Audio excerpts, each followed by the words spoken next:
4 turkeys, 3 days, and more land access with Thomas Allen.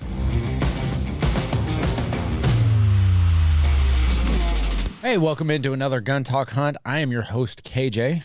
That's just what I'm going to go by. The guest I have today probably calls me many more names, but he is a favorite guest of mine.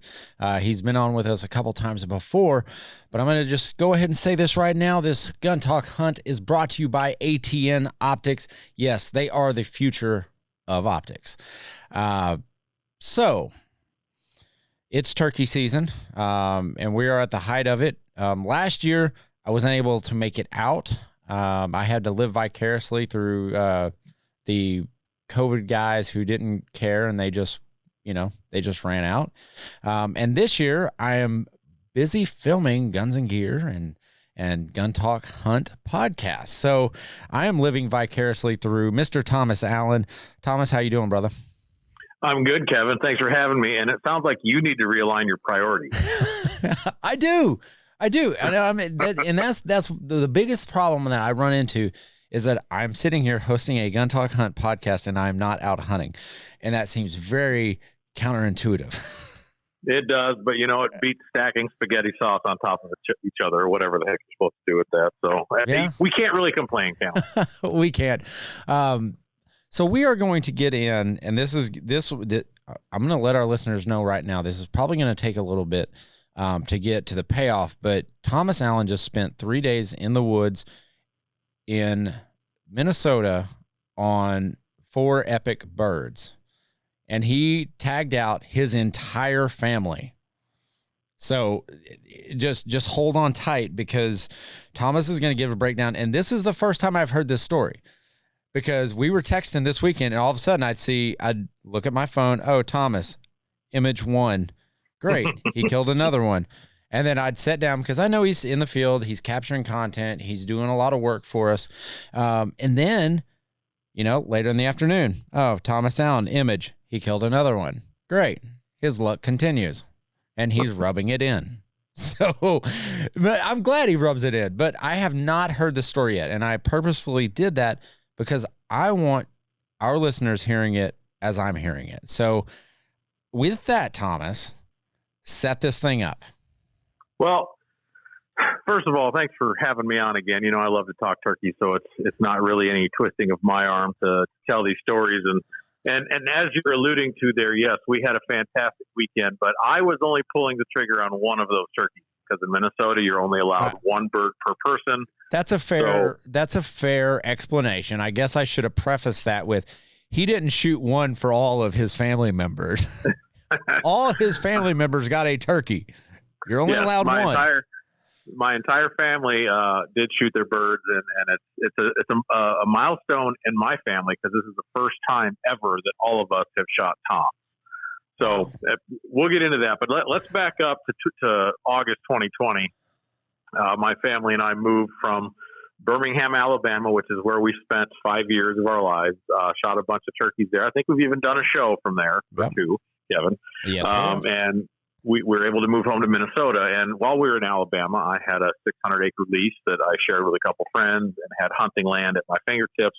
But moving back, you're pretty well starting over anytime you make a move like that. And that's exactly what I had in front of me. But the first thing that you have to do wherever you live, California to Connecticut to Alabama to Minnesota to wherever, is identify the culture and understand what the land acquisition is like. And in Alabama, when we first moved there, I tried knocking out the doors. And I think I saw the business end of a double-barrel shotgun poke through the door more than once. That's what it is. They put up the cross sign. I mean, they say, nope, not welcome. And yep.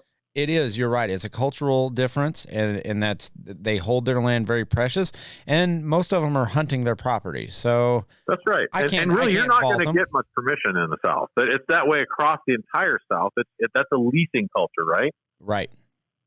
And that means you got to spend money. Now, I spent money in a different way here, but moving back home to the upper Midwest, I grew up in Iowa. My wife's family is from Minnesota. We lived in Minnesota before we went to Alabama. So I was familiar with getting on properties and what needed to happen. And literally, Kevin, you and I talked back early part of the year. I said, look, I'm I'm going to work hard at knocking on doors and getting enough turkeys for my family to shoot. And it really came down to just burning petrol, gas in my truck. And I spent a lot of time behind the binoculars, and I went to a lot of doors and knocked on doors. I don't know exactly the number, Kevin, but I probably knocked on between 30 and 40 doors this spring. And I have access to 5 or 6 properties. You know, it's kind of an odds thing, right? You knock on enough, you're eventually going to get told yes. Right. And I think it's important for our listeners and our viewers to understand that Thomas Allen does this a different way than I think most people do. Most people go up and they just present themselves and they say, hey, I'd like some property. And they say no. And they say, okay, well, you have a totally different system, which I really appreciated. And I even talked to you off air about this on like, hey, send me what you're doing, because this is really different. And it's a way to reach out to them where it's non-obtrusive. You're not causing a rift. If they choose to contact you back and they're not home, they don't want to answer the door, they have that opportunity. That's right. And this is something I thought of years ago, and I probably put it into play a little bit, but not to the level I did this year. First of all, I did spend a lot of time on OnX, all right, looking at property lines and boundaries and getting to understand who the people are I needed to contact, where they lived. And this is a little insider tip. And Kevin, I think this may be the most important thing I either learned through this process or was reinforced through this process, is I did not target big properties. In fact, I went and looked for the small ones, because those are the properties that are most likely overlooked. They're probably not hunted as hard, and you're not as likely to get permission on a bigger property in that 300 to 400 to 500 acre range, because it's probably owned for the purpose of hunting. So now that doesn't mean I didn't ask. And I actually was able to get on a couple like that, but I did target the smaller ones. So that's an important tip. I think anybody that wants to garner permission on a place is look at reasonable properties. Don't set your goals that I've got to have one 500 acre piece. No, I have 6 or 7 properties, and I think the biggest one is, I do have one that's 400 acres, but it's the bulk of it is covered in damage because the storm came through and knocked down a bunch of the trees. So a lot of it's unhuntable, but whatever. But yeah, back to my system. I actually had business cards created, and I just went to Vistaprint. I spent $12. Okay. Yeah. and had a cool little card made. Everybody, big spender over here. Big spender. Yeah, right. Big spender. That's right. Hey, my wife cracks the whip around here. I have to stay within the budget. But I did. I had business cards made that had my contact information on it. Something simple. Had a couple pictures of turkeys on it. Very just attractive little thing. But here's the deal. How many times have you or anybody that's asked permission and gotten permission has then later been told, hey, things have changed, we can't have you back? I would rather those people tell me that in a phone call or an email than me get out there, ruin somebody else's hunt, or get yelled at by the landowner. 100%, because things do change pretty quickly, because I had a property that we had got access to, and it was an old sand pit, and we were hunting it, and we had great relationship with the landowner, and all of a sudden, like one day we are going out there and we're like, we see a feeder. And we're like, that is definitely not ours. And so we backed out. We said, you know what, rather than risk damaging a relationship and potential hunting spot, we went back, later on in the day and talked to the landowner. He said, hey, my son-in-law wants to hunt. You guys can still hunt. And we kindly backed out. We said, you know what, it's a family deal, and we were respectful of that. And we just backed out of the whole deal. We got our stands out later that day when we found out he wasn't hunting, and just pulled him back. And it was it was a great property too. And it killed me because it was so close to the house, but I don't want to damage anybody else's hunt, especially when it's family. Well, and you didn't burn that bridge, did you? No, absolutely not. I guarantee you I could go back, tomorrow, and he'll let me hunt a day or two, so. And that's important. You need to keep that in mind, because if people tell you no, and they're gonna, don't get huffy about it. Don't get pouty. Just smile, say thank you. And honestly, there's a few places I think I can add to my list this year if I go back later. That's what I asked, because they're like, well, we're going to hunt early. They might give you an example of when they're going to be out. And I've said, well, do you mind if I stop back later in the season? And a couple of those places were like, absolutely. We'll probably let you on then. That's fine. Great. So keep the lines of communication open, be available. And I made sure that everybody that said yes had my contact information through that business card. And listen, you just got to go with the expectations of being told no. And if they do say yes, it's all the better. But when it comes to being personal, it's a weird time too, right? It's COVID, and people, you never know who's going to be put out by you being there, or are concerned with having a stranger there. So I keep that in mind. And I'll just walk you through it. What I do, I walk up to the door. I don't have my hat pulled down. My sunglasses are off. I don't wear camouflage. I try to dress nice. And if my daughter's available, I take her along, because everybody likes my daughter better than me. See, that's how he actually gets these properties. You know what? Next time I'm going to take a puppy and a little, someone else's little baby that's really cute, and just say, hey, we're new to the area. And that's how you do it. Well, now I got to be honest though.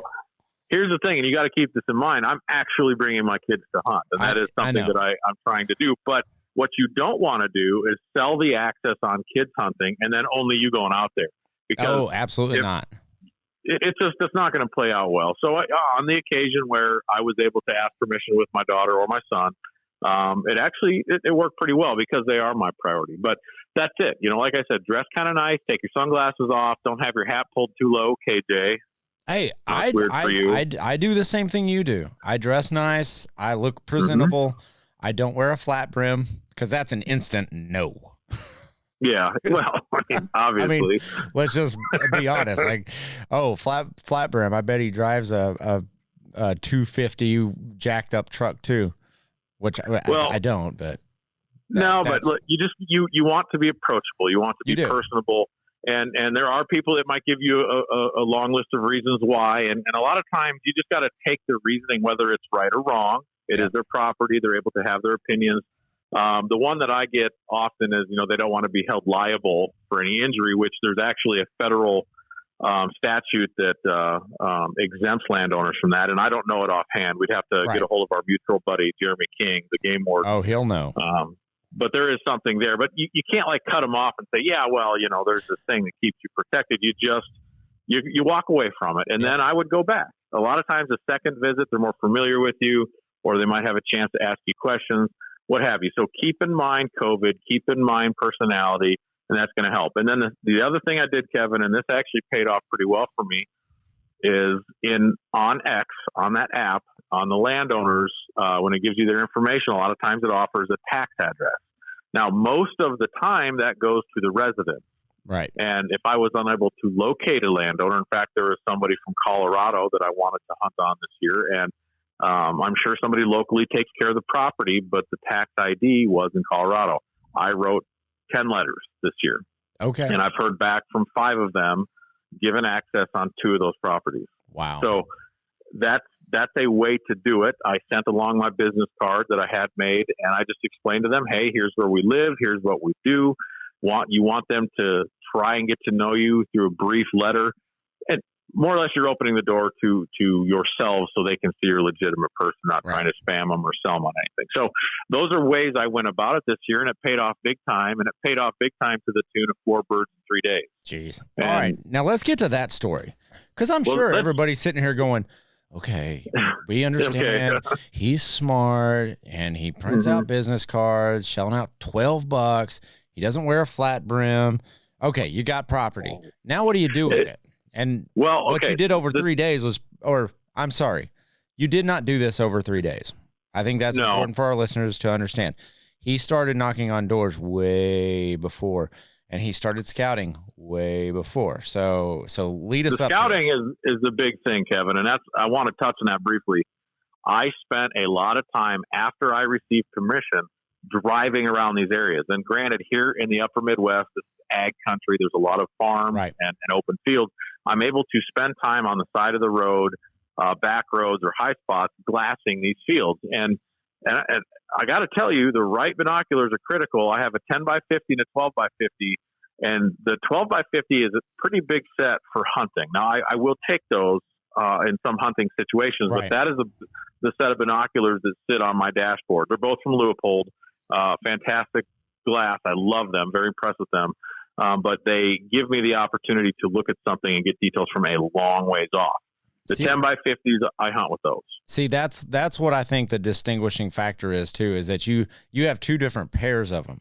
So you have a scouting pair and a hunting pair. Like there are two different things. Like, and I know a lot of people are like, well, glass is glass. Well, no, it's not. No, it's important to have something that A, will reach out a long ways, B, doesn't create a lot of eye fatigue. They're comfortable in your hand. It's something that's not going to slide all over your dashboard. I know that sounds funny, but if you're like me and you see a turkey on the side of the road, you slam on the brakes, turn the truck sideways, and just miss a ditch by an inch. But you want those to sit right there, and these binoculars have a nice rubber coating and they don't slide. So yeah, the scouting is key, but I want to correlate the scouting with the permission. See, if I got permission on one piece, I'd start scouting the area, because turkeys don't live on that one spot. So you branch out, and when you say, "Hey, I got permission on so and so," a lot of times that's an icebreaker for the next person to say, "Oh, well, okay, that's fine." And then you start adding pieces to that puzzle, and ultimately that's how we did what we did, which I'm about to explain. But it came down to two areas that came with one permission granted in each of those spots, and I was able to go around and get 3 more properties adjacent to those spots. So, and time behind the steering wheel. I can't overemphasize that enough. And trail cameras, your two best friends next to your pickup is a cell camera and a good pair of glass. And I mean that. The cell camera gives you instant up to the day information, and you collect all that with your scouting. And I know we're kind of drawing this out, but I want to emphasize how important time on the road is, and just getting to know where the turkeys are, because it's easy for someone to sit back and say, "Oh, we got lucky and killed 4 birds on a great day." If it were that easy, everybody would do it. That's right. It's about the whole system and leading up to it. And my daughter, she laughed. "Well, I only hunted for 40 minutes this year." I said, "Well, but you went with me. You knocked on doors. Right. You were part of the scouting process. You know what went into this." And I think that's what made her hunt so exciting. Is we were joking about the little old man that gave us permission to hunt there. He was so funny. He's like, "Kill them all. They eat all my food and all my fields." And we're like, "Well, we're probably not going to kill them all." But, we laughed about that, because that's a lot of the mentalities. Gun Talk Hunt is also sponsored by Pyramid Air, your #1 resource for everything air gun, offering a wide variety of air guns, airsoft rifles, pistols, pellet guns, ammo, accessories, and a whole bunch more. Perfect for the backyard range or your next maybe backyard barbecue. That'd be fun. Let's introduce some new people to air guns. For all your information for Pyramid Air, go to pyramidair.com, enter the code GUNTALKHUNT, all one word, for $10 off any $50 purchase, plus free shipping with any purchase of $150 or more. Find your next hunting partner or backyard barbecue hit at pyramidair.com. I'm going to go through the first 3 hunts pretty quickly, because there are some important details, but they're not as great as the last one. My hunt was fast, and it didn't actually involve these particular properties. Mutual friend of ours, Kevin, Mark Courts, offered to let me kill a bird if I would come down and call one in for his wife. And I did that, and it was an afternoon, and we got a jake killed, and then he had to go run some errands. Left me there, and I managed to call in a bird and kill it myself. So that was largely because of Mark. I'll give him credit for that. I had work purposes to be down there as well. I'm going to be honest. I had a reason to go and shoot some pictures, but my bird was easy piece of cake. One of the biggest spurred birds I've ever killed. Had over 1.25 inch spurs. Jeez. So that was fun. The very next day was Saturday. So 2 days ago, we put Catherine up first, because in years past, both kids have gone first, and she's always putting everyone before her. But I insisted that we go. And we went to one of these little properties that I had access on. And this is what's crazy, Kevin. This is related to Taylor's turkey story, but these birds roosted within 100 yards of a very busy highway. I don't know why. It makes zero sense, but they did. And we would see them regularly. In fact, Catherine would see them on the way to work. So I had her doing a little extra scouting for me also. But that helps. Extra set of eyes always helps. It does. So, but we knew we had to be in there early, because we may have been setting up within 100 yards of these turkeys. So we got in there at 4:30, an hour well before daylight. And they weren't roosted there, but we managed to call them into our field. And it's some of the most beautiful footage, Kevin, this strutting tom at 20 yards with orange sunrise sunlight behind his fan coming up. And I actually almost knocked my wife off the chair she was sitting on because she's left-handed, right? So, you know, when, as a shooter, and all your listeners get this, if you're right-handed, it's easy to swing left. Yep. But swinging right is a difficult shot. Well, for a left-hander, it's the opposite. This bird came in from the left, so it was on her weak side. Man. And so when I went to move her gun barrel, she tried to adjust and fell off the chair, hit the side of the blind, spooked the turkey. It sounds like a cluster. Oh, it's a classic Thomas Allen moment. It was all my fault. I should have just let it come. But long story short, ended up getting the bird, and we were both super excited. And now Tommy, my son, had asked Catherine the night before, hey, please kill your bird in the morning so I can go in the afternoon. You know, clearly he was interested. I understand. So Catherine's turkey, now that's the same property we're going to revisit later. But that, we were done by, I think we were out of there by 8 o'clock getting breakfast at Casey's. So nice. You had some Casey's pizza, like some breakfast pizza? Oh, dude. Yes. The best breakfast pizza known to man. I heard they had a new one.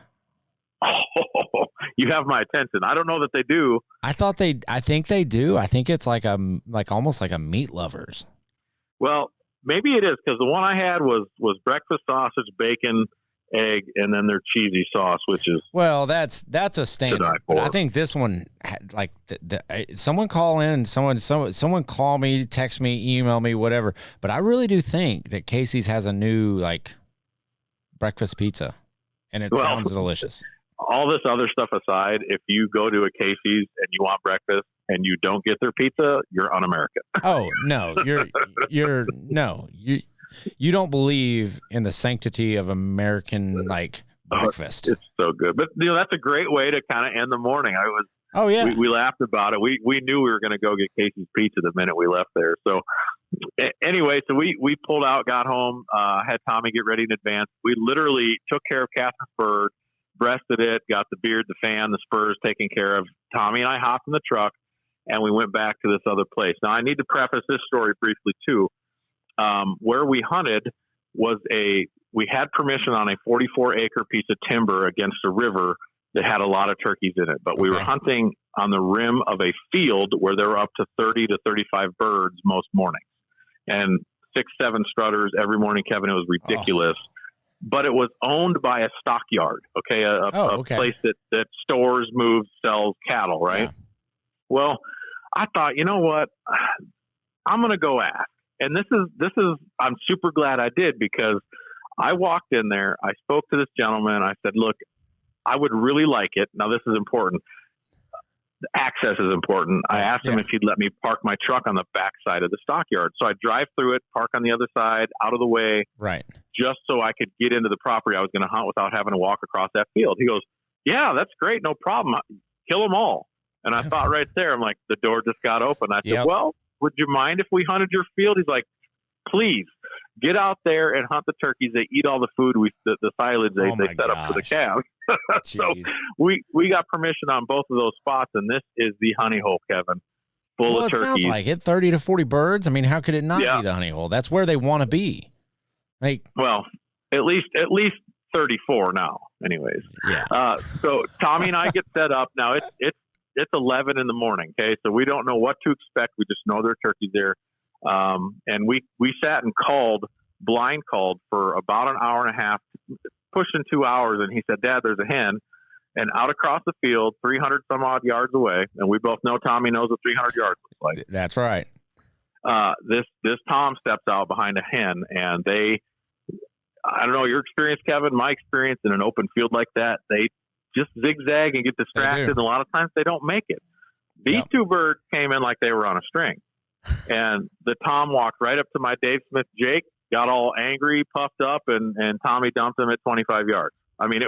It's 2 hours into his season. It's classic, but then again, it's hard because those big open fields So what Thomas is talking about is when a bird gets in on the edge of a field and you've got 300 yards to close, a lot of that times that bird, that hen might just go, no, I'm going to go this way. It's like a lot of it is predicated on that hen and what her mood is. And so much of turkey hunting is that.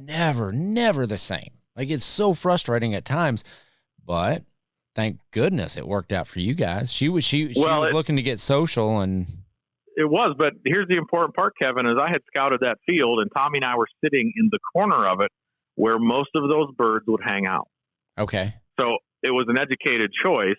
Now, we got lucky and that bird hurt us, but the bottom line is I knew they usually ended up in that corner. So we set up there.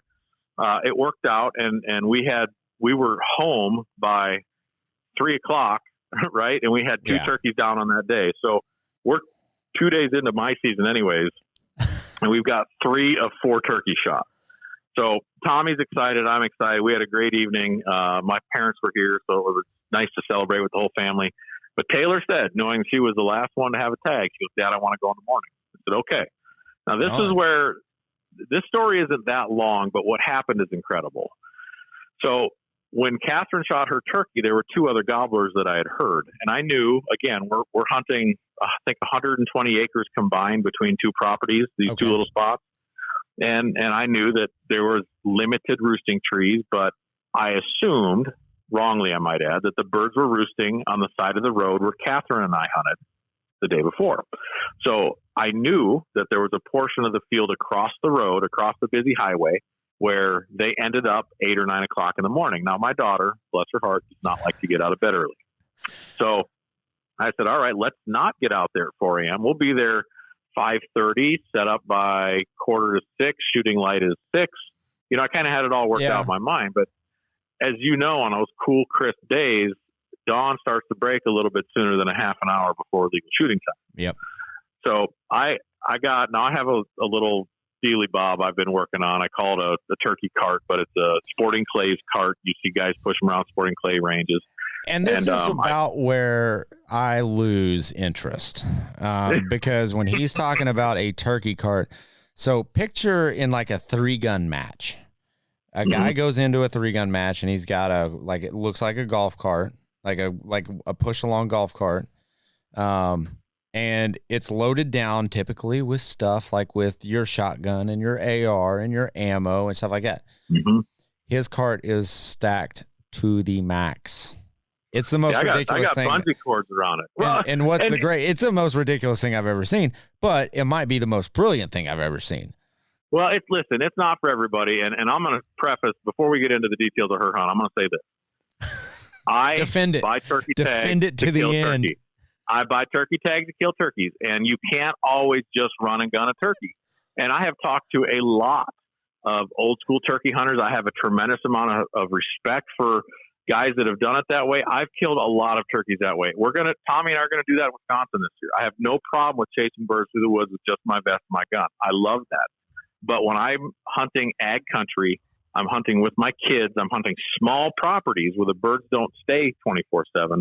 You need to wait them out. And to wait them out, and then you throw filming in on all that, Kevin. It's a whole nother list of gear. Yeah, he's got probably 30 pounds worth of filming gear alone. That's right. I mean, it's heavy, and for some people it's obnoxious. But when you see these hunts, I wouldn't have been able to film them without this setup. So the bottom line is the turkey cart is loaded down with blind chairs. I do have a thermos of coffee in there, of course. And I've got the camera tripod, which is heavy duty. And whatever other things we would need, right? And Taylor's gun, so she doesn't have to carry much. Decoys, the whole deal. So we're walking out, and I'm a little out of shape. All right, I'm going to go ahead and throw that out there. I accidentally hit some kind of hole, and the turkey cart tipped over. And I can't pick it up now because it's so heavy. Well, it made some noise. It wasn't quiet. Now, I realized we were kind of behind because the horizon was pink and yellow. It was starting to, you could see in front of your face. Well, in picking up the cart, we were less than 100 yards away from where I wanted to stop and set up. And I look in the trees. I'm facing east now, okay? So I'm seeing the horizon, and there are 2 blobs in these little trees. They're birch trees, Kevin. I mean, they're probably 9-10 inches at the base and 60 feet tall, and there's turkeys roosted in them. And I'm like, oh, this is not good. And it's starting to get light enough where I was concerned. So I looked at Taylor. I said, we have to put the blind up right here, right now. Oh, really? So we did that. And we did it quietly. I said, listen, when I'm popping the hubs out, make sure you catch them so they don't snap real loud. And she did great. She did awesome. And everything else, we use the blind to kind of block our movements, right? Yeah. I put the chairs in. I put the shotgun in, the tripod. And she was helping with all this. But then came the next risky move was setting up a decoy. Oh, gosh, having to walk out in the field now. Right. But I'm already in the middle of the field. So, right. It's like at this point, this is either going to work or it's not going to work. So I walked Dave Smith, Jake, and a breeding hen out there, and then I put out another feeding hen to the left. And I was within 50 yards of these birds in this tree. Now, dumb turkeys, sleeping turkeys, I don't know. The bottom line is I got back in the blind, and they were just fine. They were still there. I didn't spook them off. It is what it is. But what I didn't know is where the gobbler was. And the bird across the road started gobbling, and he gobbled hard for 10 minutes before I picked up a call. And I told Taylor, I said, that's the bird we're going to kill. He'll end up here. We'll be ready. Okay, sounds good. So I picked up the call. I let out 2 yelps, Kevin, and right in front of us, the turkey sounded off. And our hair on the back of our neck stood up. I'm like, there's one right here. You got to be kidding me. So I pull up the binoculars. I'm looking through them, and I find this bird 3 or 4 trees deep in this little patch of timber, and he never saw us do anything because of those trees that were blocking his view. How about that? Dude, that's lucky. That's it is. I don't know. Maybe it's skill. Maybe it was all planned. Maybe secretly we're like, no, there's a bird back in there deep. No, it doesn't work out. No, it doesn't work out. Well, no, we commenced the calling, and the sunrise is gorgeous. The footage, it's going to be one of the greatest turkey hunts I've ever filmed. The birds fly down. The hens, now that you talked about that, you got to kind of work the hens, right? Yep. The hens flew down, and they kind of were skeptical of our setup for a while, but then they relaxed, started feeding toward us, but they were paralleling our setup by about 60 yards. That's just too far to shoot. Yeah. And the Tom was following them. Well, he caught eye of that Dave Smith Jake decoy, and he decided to get closer and check it out. He lost it, and he was like, oh, not in my field. Nope. No, he couldn't take it. That's right. And he got mad, and he kind of started coming, but he's still trying to keep up with his hens who are moving away from us now. Yeah. And so my daughter's angle is slowly diminishing. Like, she's going to lose the angle if he keeps on. Yeah. And I'm trying to count steps. Like, I know that the decoys are at 20 yards, and he seems like he's twice that far. I'm like, that's a long shot, but whatever. And I said, Taylor, are you ready? And she said, well, I think I can get him. And she's shot. I think this is her 8th bird. So she's confident in pulling the trigger. Oh, yeah. And she's got a great history. Most things, in fact, all things that have stepped out of her, in front of her, they with don't her make finger it on out. the trigger, they don't make it out of the field. She's on them. But the moment of truth came, and the bird stuck his head up, and she shot and dumped it. And Kevin, it was 6:15. No. 6:15 in the morning. The sun was not even over the horizon. So how long was that hunt? Well, I put a GoPro out in the decoys, and that was risky too, but whatever. We tried it. When I walked out to shut that camera off, it was 48 minutes that the camera had been running.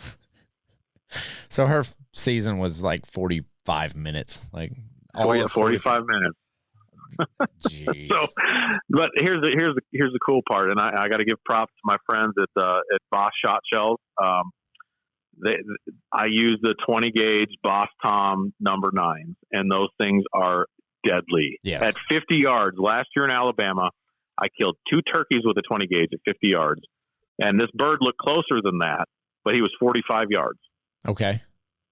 And so with the 20 gauge, she made a perfect shot. And I'm telling you right now, I think that with the advancement in shot today, especially in a turkey hunting arena, people are downsizing their weapons. In fact, we talked about this last year. I hunted almost a whole year with the 20 gauge. Well, and the right kind of shot made that possible. Well, I've got like a couple boxes of the Boss 410 that I've been itching to use, and I've got a new, like, I haven't even shot it yet. Like, this has been my 2-year goal to shoot a bird with 410. Still not happening. Well, you gotta go, bro. I know I gotta go. Like, that's not the problem. Like, I know I need to go. But man, if you can find somewhere in my schedule for me to go, like, I would love to. Like, I know a place where there's some birds left over. Thanks. I'm gonna take a weekend flight up to Minnesota now. Well, you could, but here's the thing I'll say in closing. We had an awesome weekend, super blessed. I wouldn't trade any of it. I'm very proud of my family. But the bird that Taylor shot and the bird that Tommy shot, we went and knocked on the landowner's doors. After 6:15, of course, we let them wake up, and those people were thrilled that we shared that with them, and they saw the passion, they saw the joy we shared in having that experience together, and I think that really cemented a long-term access thing. So see, that's an important point that a lot of people are going to miss is the follow-up, the thank you, the I appreciate you. You know, even if you're not successful, like I think that's important, like following up with them and saying, you know, hey, I didn't get anything. I'd love to continue this if you want, but thank you. Thank you for letting me enjoy the outdoors. It goes a long ways. It does. And I think that's important. Well, man, I love telling all these stories. You know me, I'm a storyteller, but it really, it went fast, but we're not done. And this is something my family does. We love to turkey hunt together. And at the end of this week, Taylor and I are going to take 2 days off, and we're going to go hunt Iowa with our buddy Jeremy. So I'm going to tell him you called him Jamie now.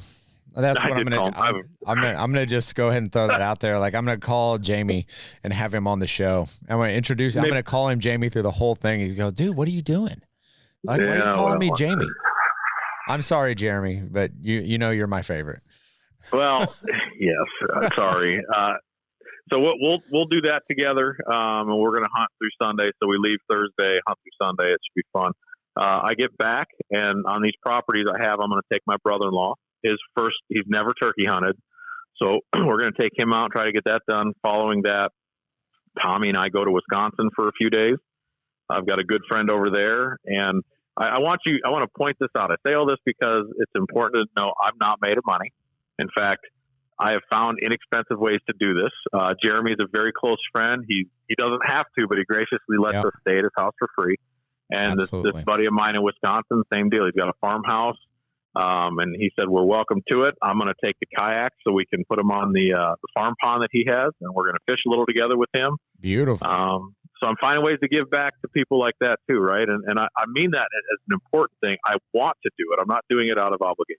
Yeah, that's awesome. I do because I want to take care of these people. And you're right. You've got to take care of them. So that's awesome, man. Well, I appreciate it. And thanks for joining us here on Gun Talk Hunt.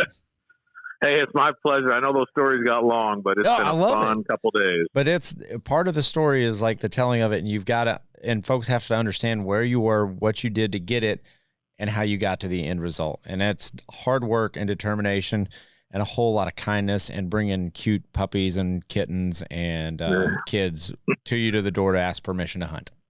Well, listen, thank you for letting me tell the stories. Thank you to the landowners who allowed the stories to happen. You guys know who you are, and I really appreciate that. And we're going to be back. All right. Thank you so much, Thomas Allen. Thanks for joining us on Gun Talk Hunt. Be safe out there and always keep those muzzles pointed in the right direction.